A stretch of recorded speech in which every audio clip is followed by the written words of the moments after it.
Assalamualaikum dan selamat sejahtera. Saya Nur Kasih Anissa binti Asridan dari SMK Tengku Tebung Ahmad ingin mengupas 5 ciri murid sejahtera berdasarkan rancangan pendidikan Malaysia. Beradab merupakan manifestasi akhlak luhur serta nilai insaniah yang tinggi. Ilmu bukan sahaja memartabatkan diri seseorang, malah menjadi sinar yang mampu menerangi kehidupan orang lain.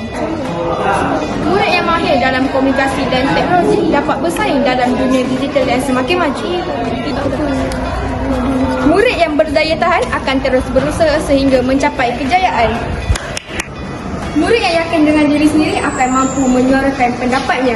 Cikgu, saya rasa penerapan 5 ciri ini mampu melahirkan institusi sekolah yang harmoni, kondusif dan berprestasi tinggi. Kesimpulannya, jadilah murid sejahtera untuk masa depan yang lebih cemerlang. Sekian, maju murid sejahteralah Malaysia.